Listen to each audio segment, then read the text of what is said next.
Good evening. I'm Joe Nye, Dean of the Kennedy School of Government, and on behalf of the Kennedy School, the Institute of Politics, it's my pleasure to welcome you here this evening and to welcome this evening's speaker. Described as one of the planet's richest and smartest inhabitants, George Soros has a fascinating personal history. He was born in Budapest in 1930 and then lived underground with his Jewish family during the Nazi occupation, and then experienced several years of communist regime in Hungary before he moved to England in 1947. He graduated from the London School of Economics in 1951 and came to the United States in 1956, where he began to accumulate a large fortune through an international investment fund which he founded and managed. In 1992, George Soros gained some infamy as well as a nickname, the man who broke the Bank of England, by his speculating that the British pound would be devalued despite public assurances by the British government to the contrary. And while this may be his most acclaimed financial coup, it's just one among a great many. But George Soros is known not just for making money, but for giving away money. In 1979, he founded his Open Society Fund, dedicated to building and maintaining the infrastructures and institutions of an open society. His support is credited with helping to overthrow totalitarian regimes in Czechoslovakia and Poland, as well as encouraging young democracies from the former Soviet bloc. Today, he funds a network of foundations operating in 30 countries throughout the world, which has given away between 300 and 350 million each of the last 3 years. Mr. Soros has indicated that he intends to direct greater attention to U.S. domestic problems, including crime, education, and drug abuse. He recently donated $50 million to help legal immigrants in this country and $15 million to a program which explores more humane and realistic treatment for the terminally ill. In a recent essay in the Atlantic Monthly entitled "The Capitalist Threat," which he assures me was not his title, has generated great public debate and formed the basis for a likely conversation or a lively conversation for this group tonight, as it was for a Kennedy School faculty group at lunch today. We're proud to acknowledge the several connections that Mr. Soros has with the Kennedy School. He's graciously provided financial aid to international students who would otherwise have been unable to attend the school. And he now has a parent's view of the school, since one of his children is one of our best students here. So please join me in welcoming George Soros to the Kennedy School.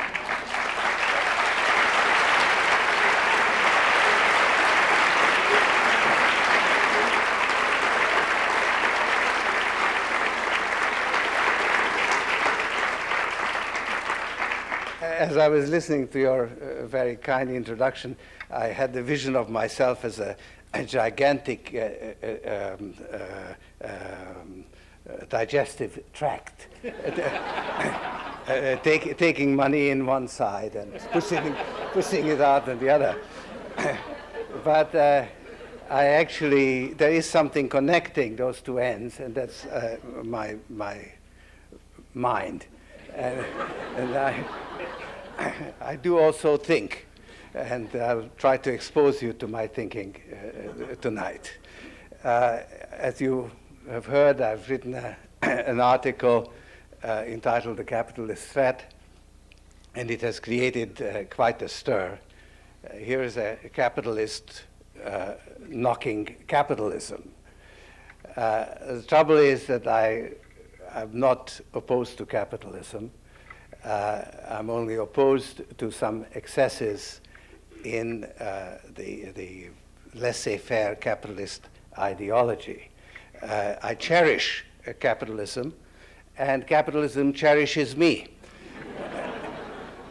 And I would like the system in which we live to be successful and to continue and to prevail and to be acceptable to everyone. I call it not capitalism, I call it the open society. And capitalism is an essential part of my concept of an open society. Actually, if you sort of look at it structurally, you have three parts. You have a civil society, which is often confused with open society, particularly in Eastern Europe. You need a business sector, a private sector, which is independent of the government, and you need a democratic government. So capitalism covers part of an open society, but there is something very important that is missing from the laissez-faire ideology, which maintains that the pursuit of self-interest will lead to the greatest benefit of the common interest. I believe that there has to be some common interest that brings society together, that takes precedence over the pursuit of self-interest. So since I've taken so much abuse for my article, which incidentally the title was not mine, I wanted to call the article Open Society Reconsidered, but it would have attracted much less attention than it did with the title it has. So I'm happy that the editors gave it that title. So, but I took a fair amount of abuse for it. And so having done it, I would now like to talk about open society and my concept of it. And I'd like to sort of focus on, give you three key words, which to me is sort of the around which my philosophy is built. And that's fallibility, reflexivity, and open society. The concept of open, the expression open society was first used by Henry Bergson in two sources of morality and religion. And then Karl Popper wrote his famous book, Open Society and Its Enemies, and in which he showed that totalitarian ideologies like communism and Nazism have a common element. They claim to be in possession of the ultimate truth. And since the ultimate truth is beyond the reach of humankind, these ideologies have to resort to oppression in order to impose their vision on society. And Popper then juxtaposed to these totalitarian ideologies another view of society which recognizes that nobody has a monopoly of the truth. Different people have different views and different interests, and you need institutions which allow them to live together in peace. These institutions protect the rights of citizens, ensure freedom of choice and freedom of speech, and Popper called this form of social organization open society. And totalitarian ideologies were its enemies. Now, this theory at the time, coming from Hungary, having lived through Nazism and communism, sort of struck me with the force of revelation. Now, he'd never defined what open society is, actually. But I think a simple definition is to think of it as the principles are incorporated in the Bill of Rights. But the Bill of Rights starts off that these principles we hold to be I don't know, is self-evident. Well, that is not self-evident. But if you recognize that we are all fallible, that we work with imperfect understanding, then these are the principles that ought to prevail, that is most appropriate to the human condition of not having perfect knowledge. What do I mean when I talk about fallibility? I mean that as participants or actors, we can't base our decisions on knowledge. I believe it is possible to attain knowledge, and it can be very helpful in guiding us in our decisions. But I also believe that however much knowledge we accumulate, we can't base our decisions on knowledge. And there's a very not so simple reason for this, which is that we are participants, and this disqualifies the situation in which we participate from being subjects for knowledge. Because knowledge consists of true statements, and statements are true if they correspond to the facts to which they relate. And to allow such a correspondence to be established, the facts must be totally independent of the statements which relate to them. The facts must belong to one universe and the statements to another. That is the case in natural science, and indeed, a scientific method has been very successful in producing valid predictions about future events. But it is not the case in situations in which we ourselves are participating.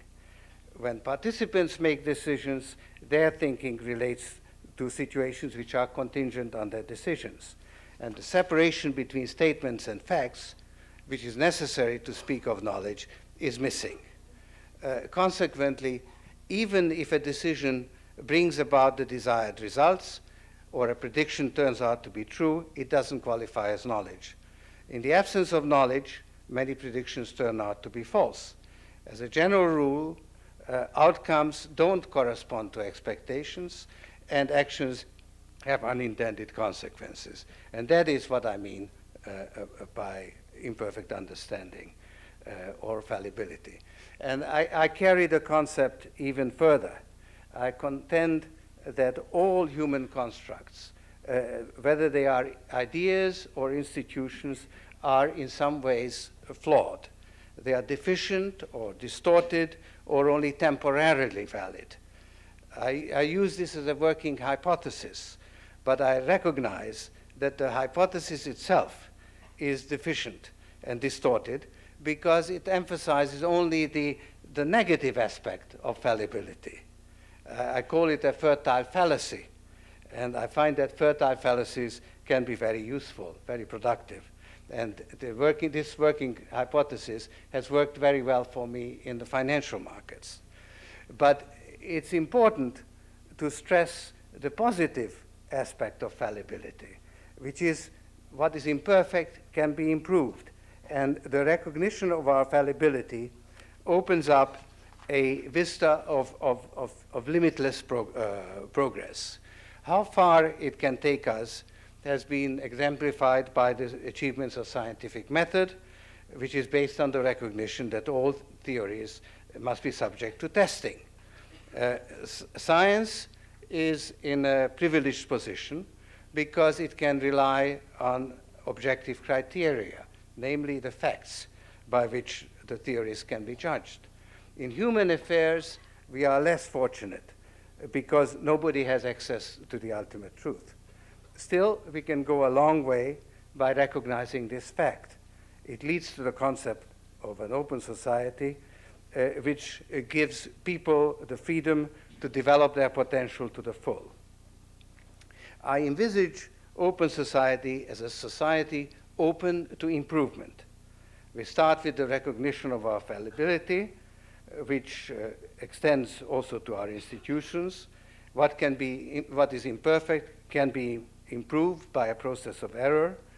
And an open society not only allows this process, but actually encourages it by protecting the freedom of expression, establishing laws for changing laws and governments, and by insisting on the division of powers. There are some problems with this formulation, but I'll come back to that. First, I'd like to deal with the concept of reflexivity. We'll get the heavy stuff through first.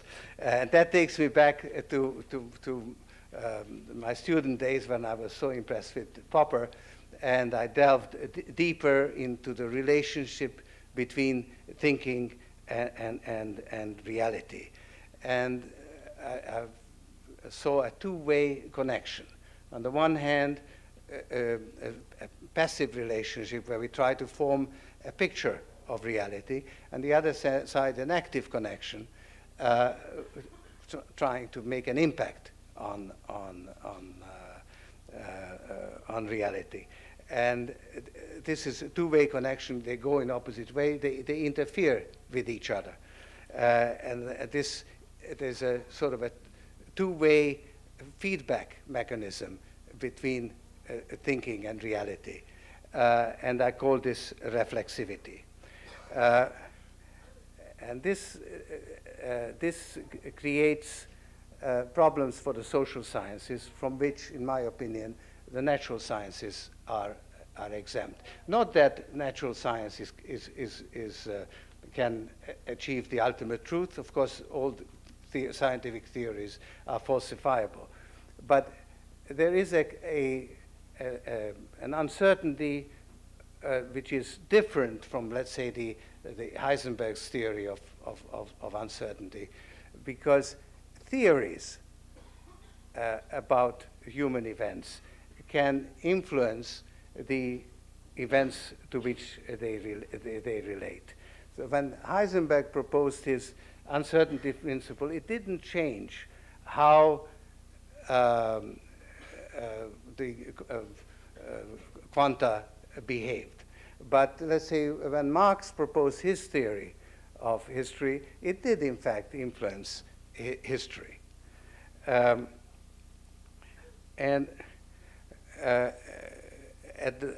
of course, this is the point that Popper made so well in his book. Now, at the same time, I was studying economics, and I was not very good in math, and so I preferred to question the assumptions of economic theory.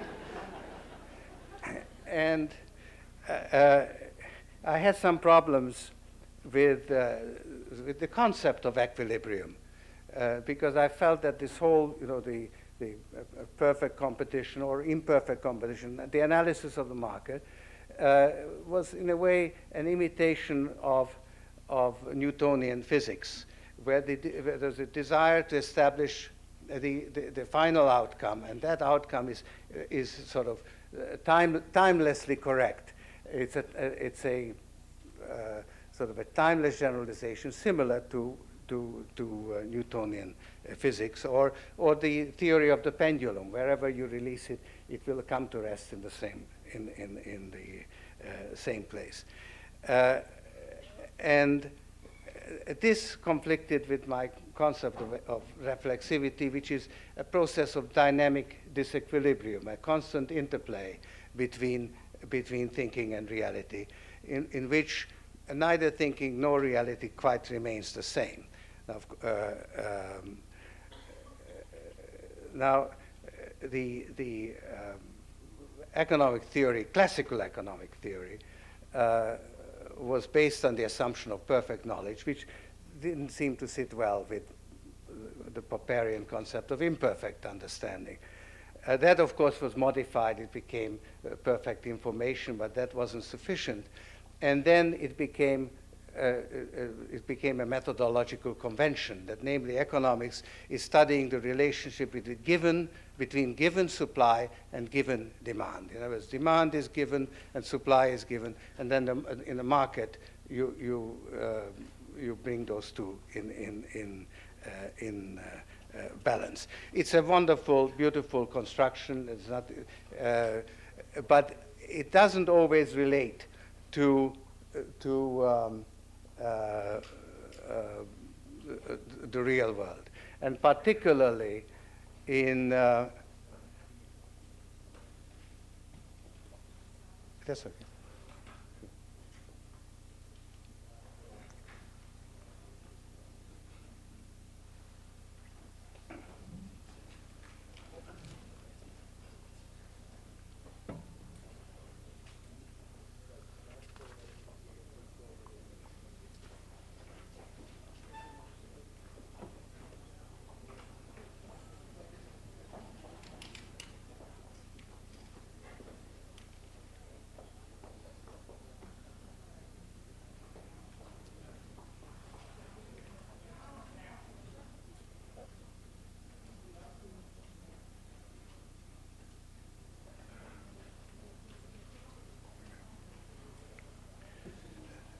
Sorry.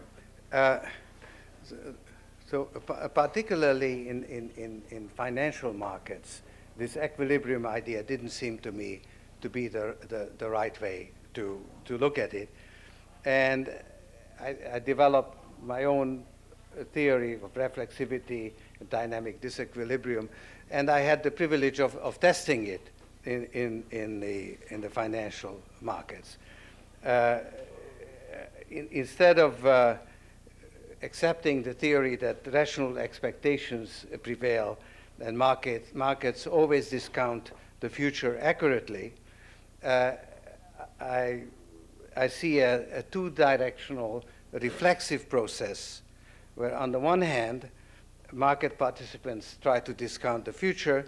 On the other hand, their decisions help to shape the future. And the two activities interfere, so your anticipation is never correct, which is contrary to the prevailing wisdom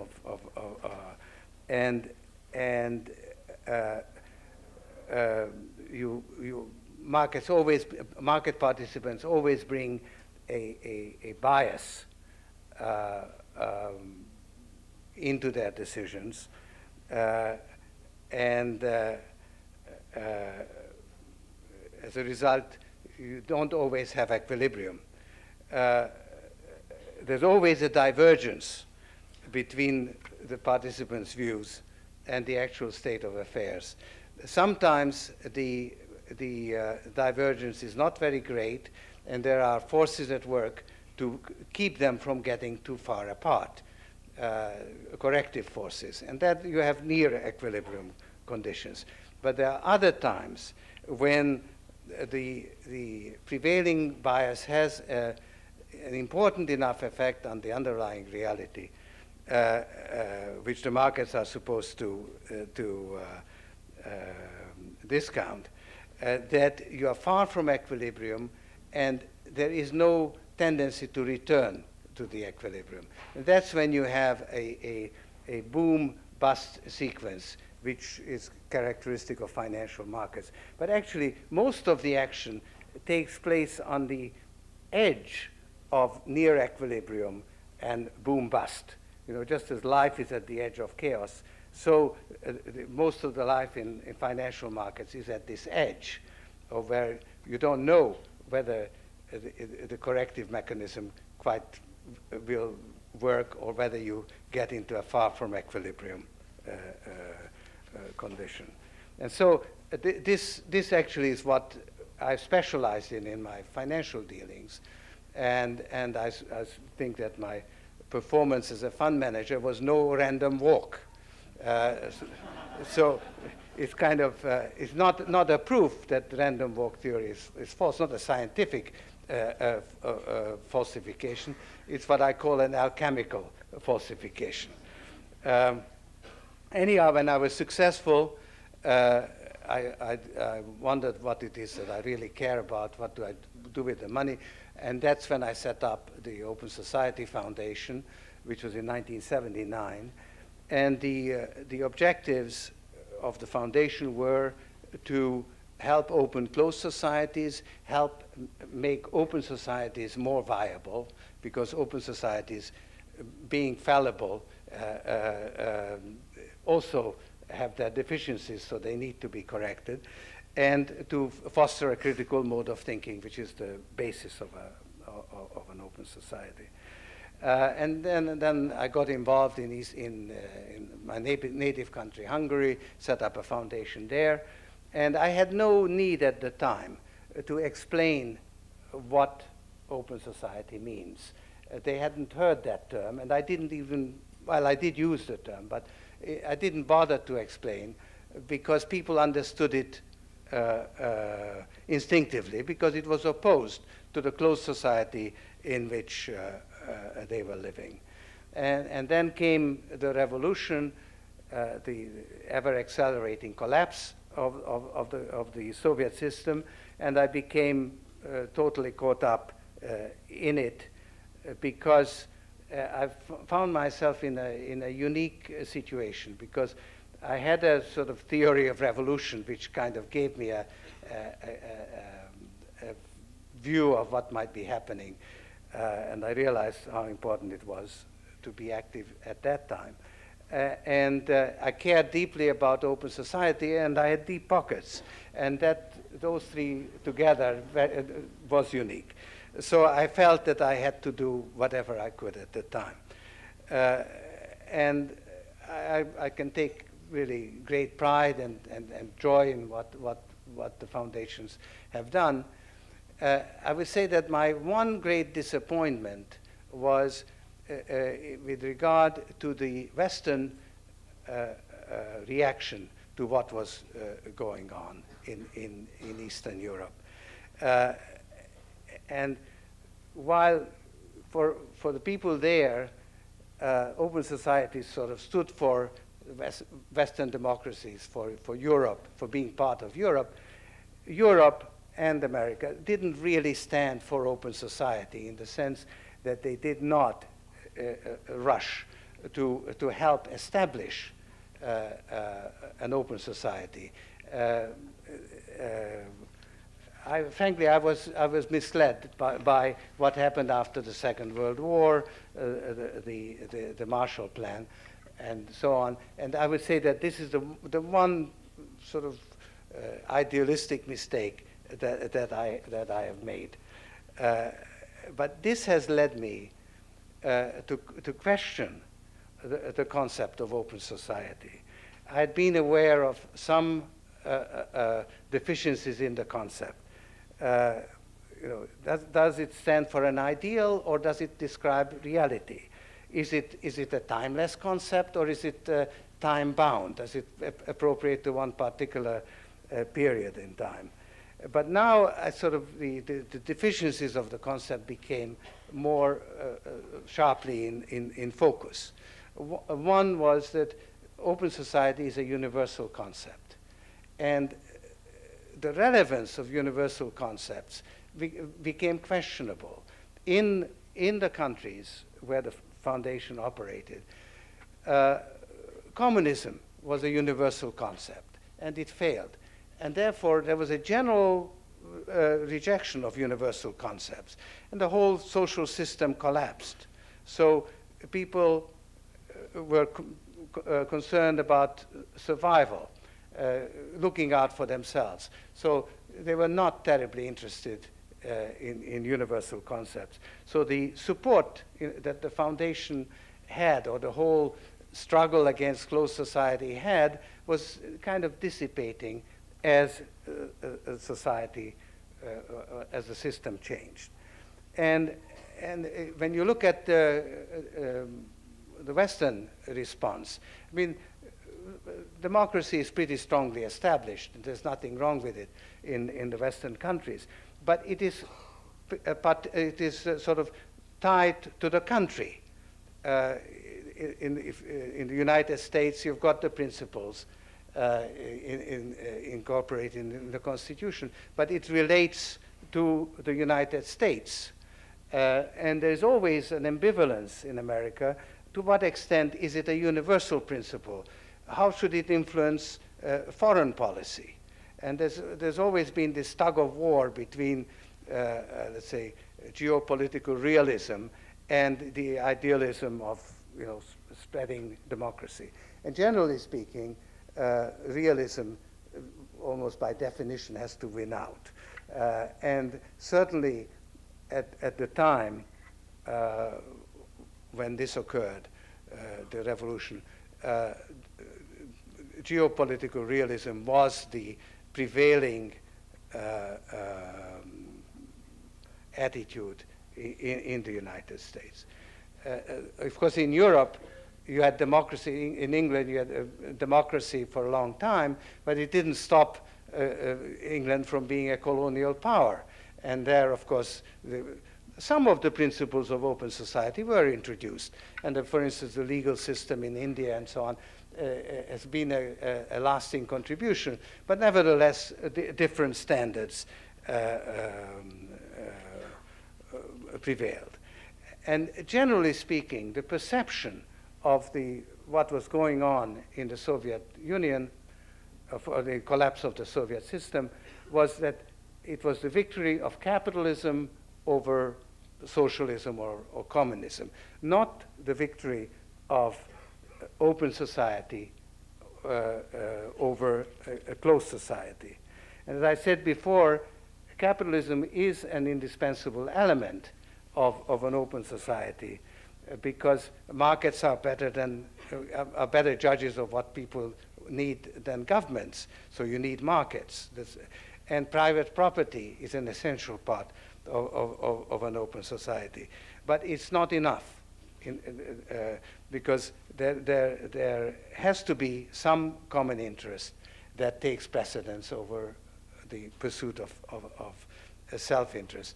But that idea, which had been, I think, very strong in the United States when the Constitution was written, has eroded and has been replaced by, let's say, capitalist ideology or the magic of the marketplace, or you know, leave it to the invisible hand, let everybody look out for himself.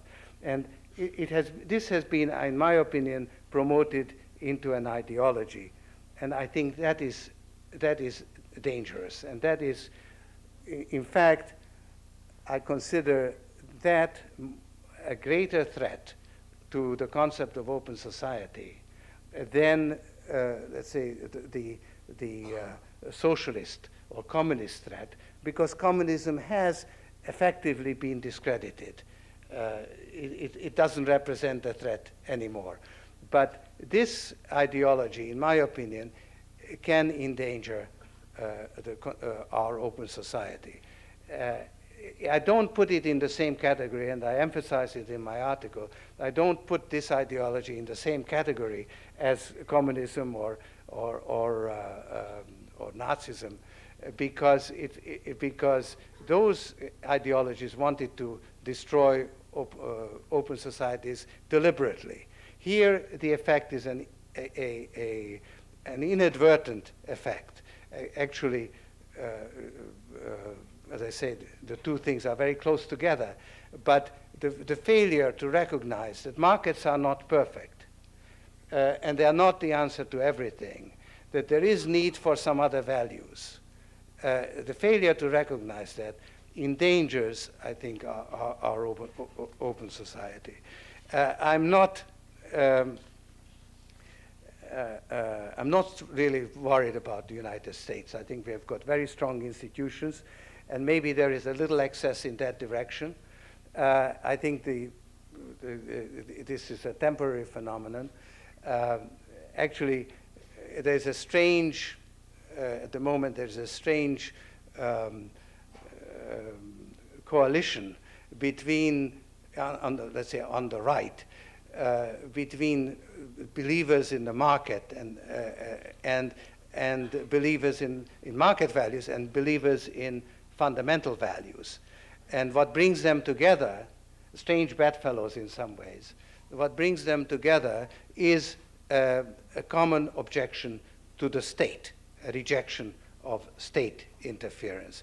But as the state is getting weaker, I think that this strange alliance will also get weaker, and I can see some cracks in it.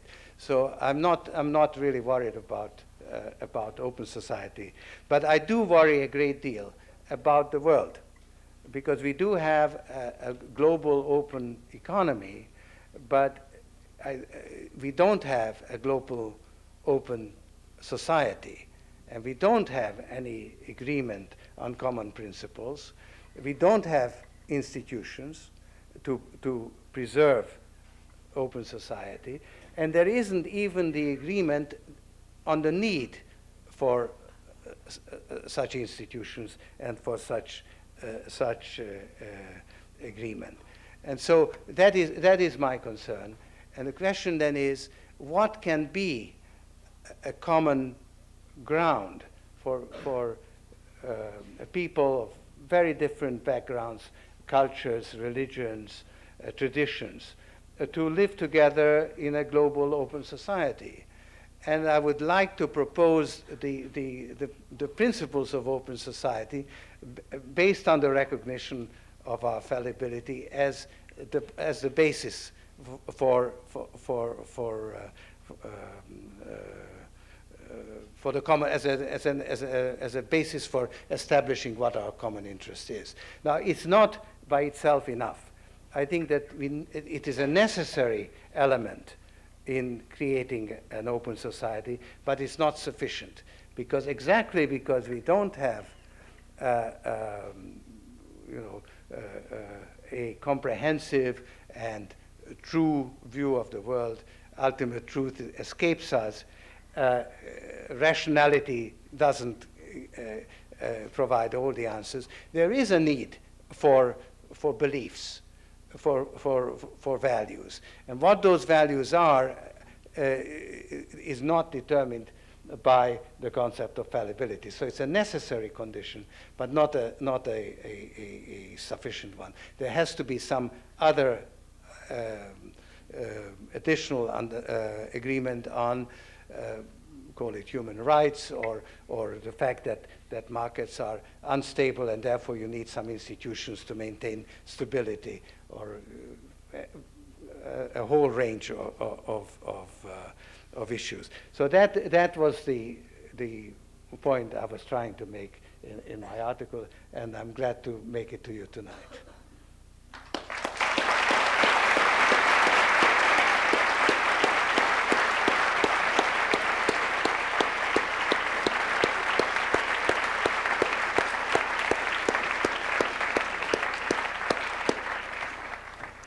We now have an opportunity for questions. There are 2 microphones here on this floor, 2 in the balcony. I'd like the first 4 questions at least to be from Harvard students. When you introduce yourself, please list your affiliation with the university. And let me remind you that it'd be helpful if we had 1 question per customer, at least in the beginning. So let's start. I can't see a light. Is that, yes? Yes, good evening. My name is Ewald Kreid. I'm a student here at the Kennedy School. I'm from Austria. Mr. Soros, I must say I'm full of admiration for your hands-on efforts to help the emergence of open society in Central and Eastern Europe. One of my colleagues, for instance, was on a grant by your foundation teaching European law in Bulgaria. My question is very prosaic after this lecture on values and institutions. My question is, there seems to be, to the outside observer, kind of dynamic disequilibrium as to the location of the Central European University. I think it has been shifting from Prague to Budapest and then to Warsaw. So my question is this university on the edge, not of chaos, but on running out of funds or being abolished? Or is that only a false impression? Thank you. I'm happy to say that order is emerging out of chaos. It was established in a chaotic way because it was, meant to be an institution preserving the ideas of an open society as they evolved in after '89. But it has a permanent home in Budapest. Prague didn't survive. It could have, but it didn't. And I have made an offer to establish a similar university in Warsaw, but having learned from experience, I've said that I'll only contribute 1/3 of the funds. And the Polish government is very eager to have such a university, and now they are looking to the European countries, the European Union, to provide the missing third. And if the missing third comes, there'll be another sister institution in Warsaw. But certainly the Central European University is here to stay as a permanent institution. I'm not a Harvard student, so there's another one. Student? Oh, yes. Mr. Soros, my name is Leandro Popic. I'm from Argentina, and I'm doing a PhD in political science here. From what I know of you, I have tremendous respect, and it doesn't make too much sense to me why, if you think the United States is not a problem in terms of having an open society, you are putting so much money today in the United States. Coming from Latin America, although I'm optimistic about democracy, I can't help but remember that 20 years ago, 30,000 people in my country were tortured and killed by a military dictatorship. So I was wondering why you're doing this. The fact that I'm not worried about survival of democracy doesn't mean that there aren't deficiencies in the United States. And since I live here, I'm a citizen of the United States, I feel it's appropriate that I should do something here. I'm concerned about the international thing. Frankly, I don't know what a foundation could do about this global problem of global open society. And when we see something, we do it. I do not have a foundation in Argentina, although I have been involved at the time of those atrocities, because actually I invest in Argentina, so I'd like to make the money there that I can then spend somewhere else.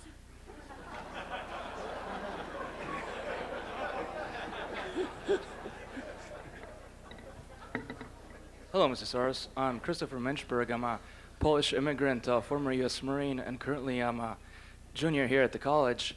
And I'm sure you know that by 1999, AT&T will have run a fiber optic cable across the Atlantic. And I was just wondering whether you have plans or interest in wiring the rest of Eastern Europe. Yes, we are, as a foundation, we are very interested, particularly in promoting internet, which I think is being interactive, is a wonderful medium for communication. I see relevance to sort of, it's like a technical basis for an open society. Right. And it's pretty chaotic too. We have a major internet project. We are building 32 internet centers in provincial Russian universities, and so this is a major thing. And it also so happens that we have a rather promising business that came out of the need to establish communications between the Moscow office, the Moscow Foundation, and the West. When President Bush went to Moscow, the TV crews left a satellite dish there, and we provided the last mile connection, and that became actually a business, Global Telecommunication Systems, GTS, which is now a global company in which the foundation owns about, I don't know, 25%. So it happens to be also a business thing. Excellent, thank you. Yes. My name is Joanne Fan. I'm a first year at the Kennedy School here. It's a true pleasure to listen to your lecture, and as we're facing the end of this century, we all together are trying to build a global village. In that context, I found your concept of a geopolitical realism should prevail really interesting. Given that, would you comment on the value of an international institution such as the UN? For example, the recent defeat of a resolution initiated by Denmark to study China's human rights issues at the Commission on the Human Rights. Yes. Of course, we need a structure for this global open society. Unfortunately, the United Nations, the way it is constructed, cannot possibly fulfill the mission that is incorporated in the preamble, because it is an association of states, and the states pursue their own interests, put their own interests ahead of the common interest. They effectively use the United Nations as a kind of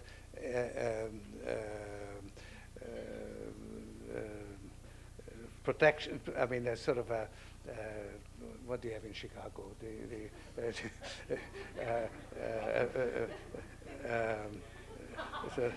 No, not quite mafia. No, but I mean, you know.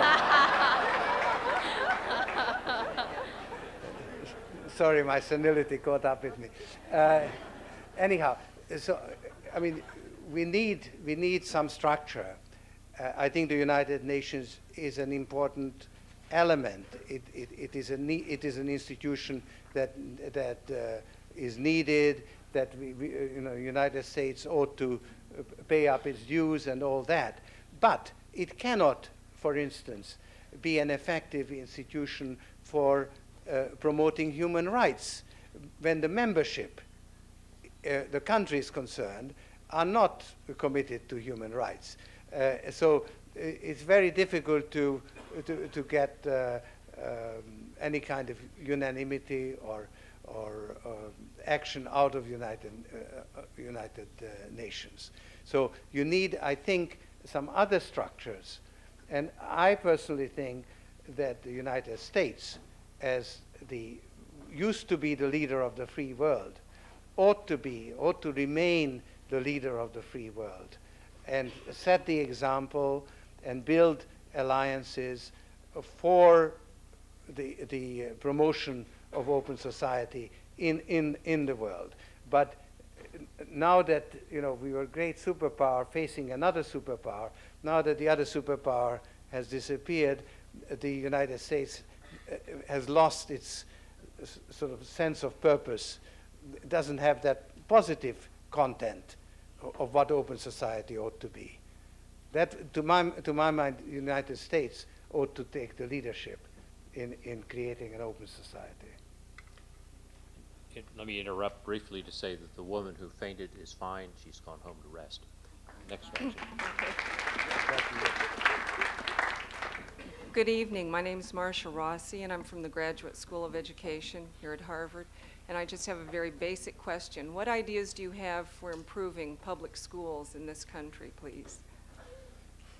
Not too many. We do have a math program, particularly directed at disadvantaged children. It's an existing program that we are sort of adding additional funds to make it work. But we are very involved in the education, in reforming the educational system in Eastern Europe. But we haven't got too much to offer yet. We are looking at it, but not too much. We'll throw it open for all questions now. Good evening, Mr. Soros. My name is Alex Rodriguez. I'm a second-year student here at the Kennedy School from the state of Arizona. And I was interested in your comment about not being concerned with the U.S.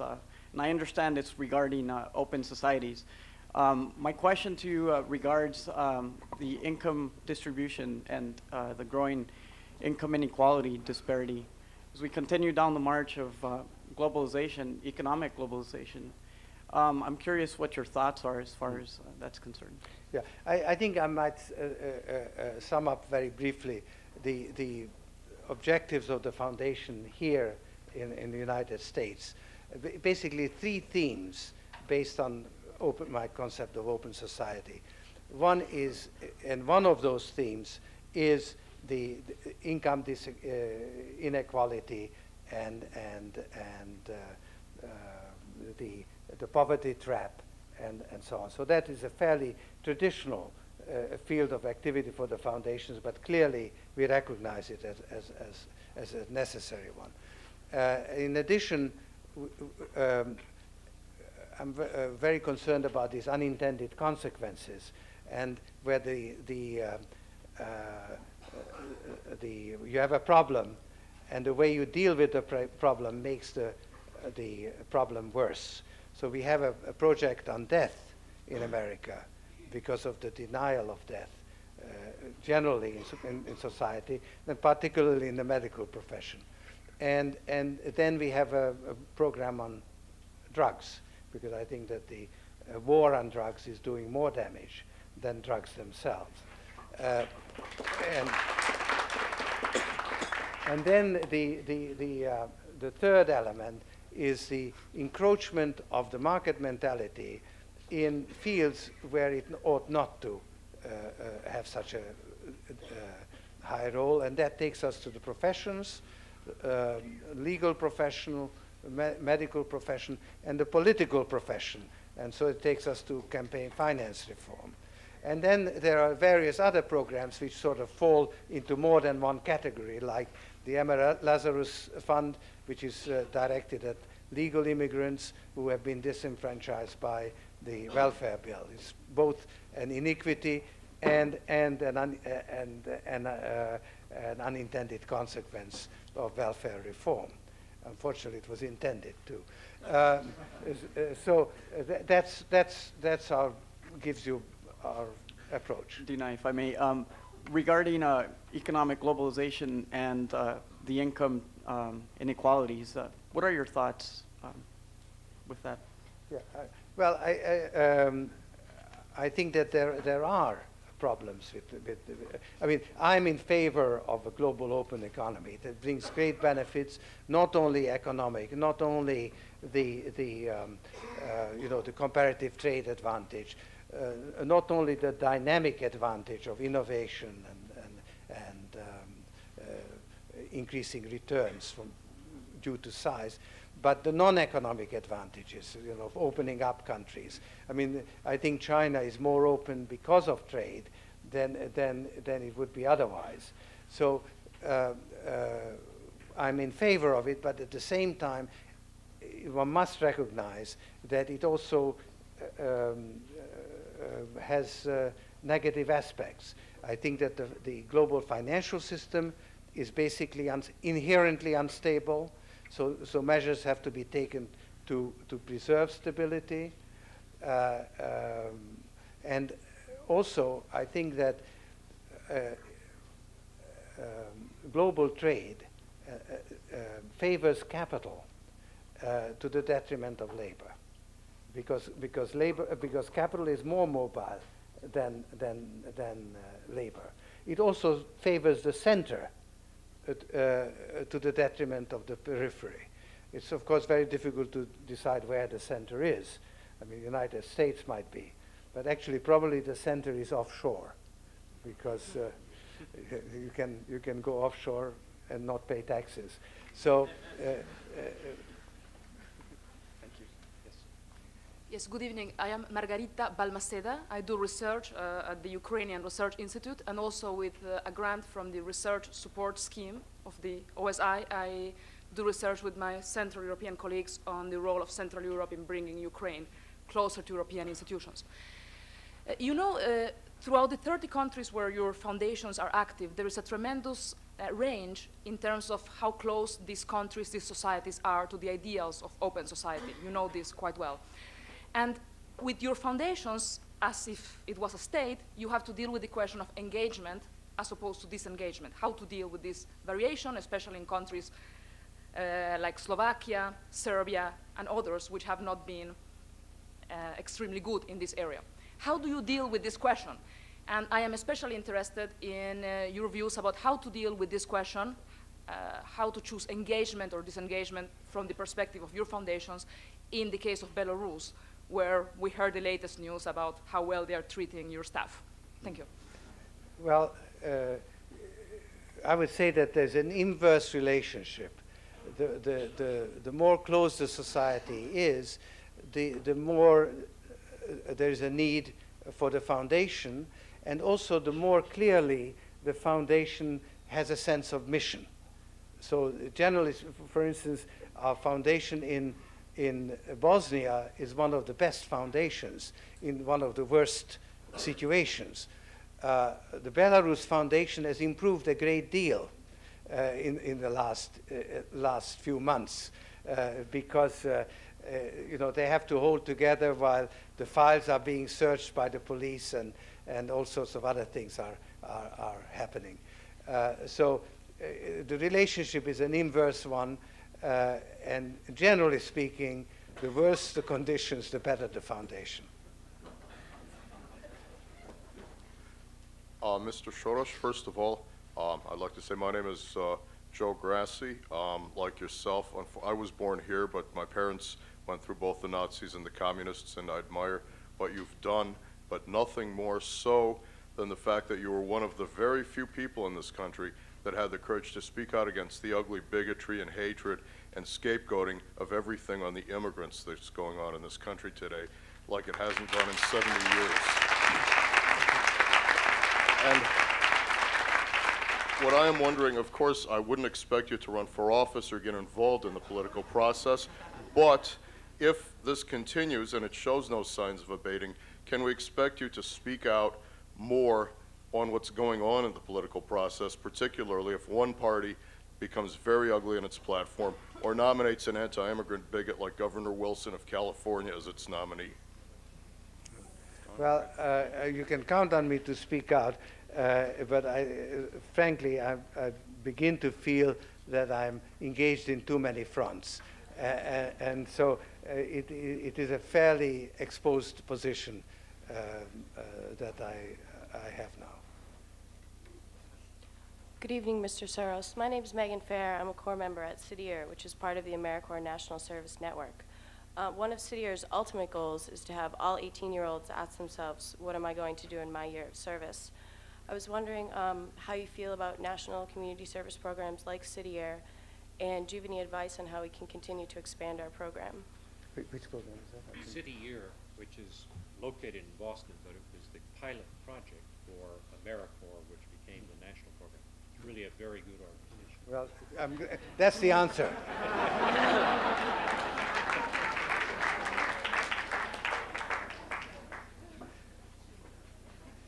Hi, Mr. Soros. My name is Harry Kargman, and I'm an undergraduate here at the college.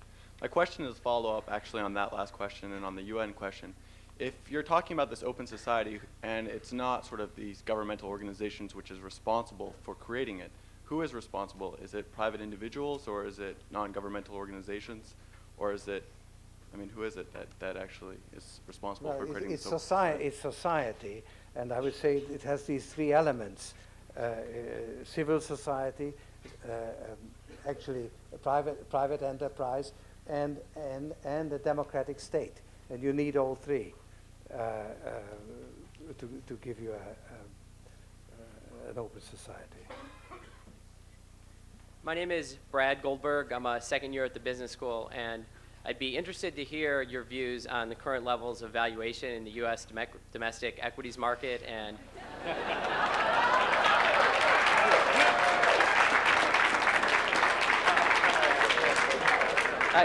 I was actually tempted not to say what school I was from and let you guess, but and how you feel opportunities to invest domestically would compare with those in international markets. Next question.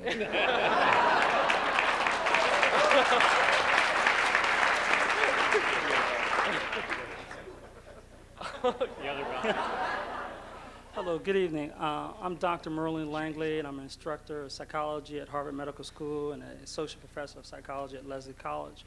I want to ask you a question regarding the increased ethnic and racial strife in this country as exhibited by the increased rates of hate crimes, and also partially driven by economic self-interest. And I was wondering, how do you see the relationship between these factors and your concept of the open society? Well, obviously we are fighting against it in the foundation, and I would like to point out that actually our drug war is particularly racist. If you look at the incarceration rate and whom it affects, it is really very heavily concentrated on urban black males, and it's one of the harmful effects of the war on drugs. Thank you. Hi, my name is Dan Comstock. I'm actually a hedge fund manager here in Boston, and I graduated from Clark University, not Harvard. My question, actually one of the things I wanted to mention is that I admire your way of investing, since I am also not so good at math, and I take the psychological point of view and try to exploit shifts in perception as opposed to mathematical point of view. But I'm curious about your way of looking at society overall. And you've done a lot of work on pushing like human civilization towards more open societies. It seems to me that our greatest challenge now, as defined, say, by the Union of Concerned Scientists here in Cambridge, would be the global environmental problems. And I think that your article in Atlantic Monthly hit it right on the head that the excesses of capitalism cause more danger to our overall civilization than perhaps any other system. And I'm curious as what your point of view is on that, and how would do you have a vision for how you would contain the excesses of capitalism to take us off from this unsustainable course and onto a more sustainable course? Well, I'm relatively not so much engaged in environmental problems, basically just for lack of time more than anything else, and lack of background. But in principle, of course, it is a common interest which requires institutions and efforts to bring it about. Good evening, Mr. Soros. My name is Arnold Simon. I was on the way to Harvard in '68. I got scholarship here, but Russians came to Prague, so I had to stay. Took me some time to get out. But I'm still economist. I became one here, and I'm the author of the economic reform in Czechoslovakia, the privatization concept, fund of national wealth, the coupon privatization, and a couple other things. And I think we are both disappointed, extremely disappointed, what has happened there, because we have some common friends. Prime Minister Peter, etc., because he had lunch with me, I went for dinner to you, a couple other things. What I see, there is the basic dichotomy in what you are trying to say and what you are not saying, is the problems with the market economy.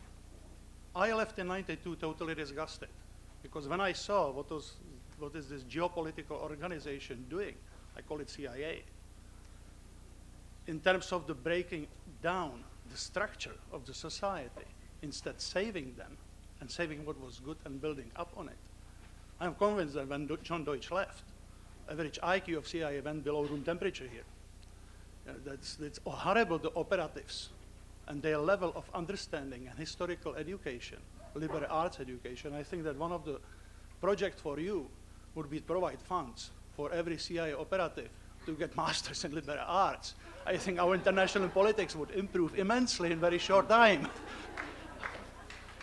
The other part that I would like to see is changing the nature of the market economy. We are really trying to operate on the basic efficiencies of the system, but to say that the greed, the cortex of hyena, is the basic motivator of our activities is something that is denying 3,500 years of history. Now, this is going against Plato, this is going against Freud, this is going against everything that we have been trying to build. And Friedman cannot kill it, I hope. Well, that is, of course, the issue that I'm sort of grappling with, the effect of the process, the economic processes, the market processes on values and the erosion of values. But I have actually quite some difficulty in grappling with it, because having been trained as an economist, you see, I've taken values as given. So I'm a bit at a loss, you see, to look at this other relationship, which is equally important. Soros úr, Tóth Kánder vagyok. I came from Hungary in 1956, just as you did, although I was a bit less successful here than you. I met you briefly 16 years ago at BBN, where Steve Levy had me do a project for you. But my question for tonight is, do you see any problems in the fact that in the region, several places, communist governments have been voted in, for instance, in Hungary and others, and do you see that they will interfere with your programs for an open society? And I would be the first one to admit that it's a different kind of communist from the old Stalin regime. No, I don't actually regard genuine reform communists as a serious threat. I mean, they do slow things down because they are rooted I mean, I don't admire them, but in Hungary and Poland, and when they were in power in Lithuania, for instance, I didn't think that they were a threat to democracy or the move towards open society, even though they maybe were slowing down the process somewhat.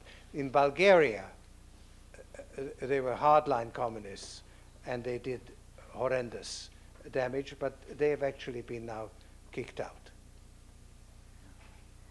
Hello, my name is George Mokre. I publish a weekly listserv and webpage on environment and telecommunication. And when you talk about fallibility and reflexivity, it reminds me of Gödel's theorem. And I've been reading a lot about complexity theory, John Casty's book on simulations, and Stuart Kaufman. And and my readings lead me to believe that some of the things that they are finding in complexity theory tell us that markets are not perfect, that there is a disequilibrium, that they don't react the way that doctrine would say they would react. I'm wondering why you don't use more of that in what you're talking about and how you're explaining what your goals are. Yeah.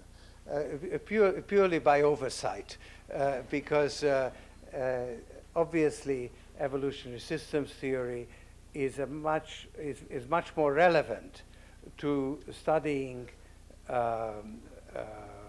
human affairs and history, and then the equilibrium model and the deterministic approach of 19th century natural science. So I find this complexity and very much along the lines that I think. We have time for 2 more questions. We'll do this one and this one. Go ahead. So honored. My name is Niu Tiehang. I'm from China. I'm so glad to meet you here second time. The first time was 11 years ago when you were in China.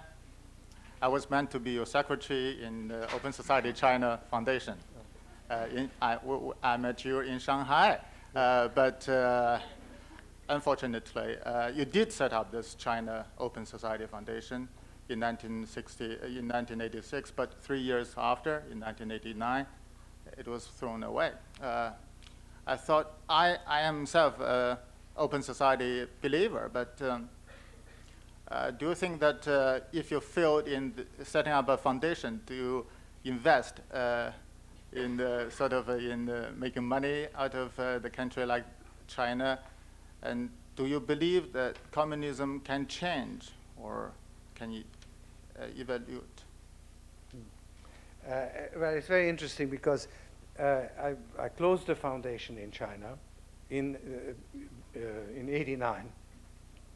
But basically, I concluded that the approach of the foundation was not appropriate to China, because I found that there is a different cultural background, and there's what I called at the time the feudalism of the mind. That if you give a grant as a foundation to someone, that person considers to be obliged to you for life. He is then your servant, your follower. And not only is he obliged to you, but you are obliged to him, because if he doesn't succeed, it means that you didn't succeed. And that is so contrary to the spirit of the foundation that I have no intention of starting it again, because I think culturally it doesn't really is not appropriate. It's genuinely an alien idea, not necessarily open society may come, but the Open Society Foundation, the approach of giving grants on merit rather than on connection, and having transparency and equal opportunity is somehow alien to Chinese conditions. Good evening.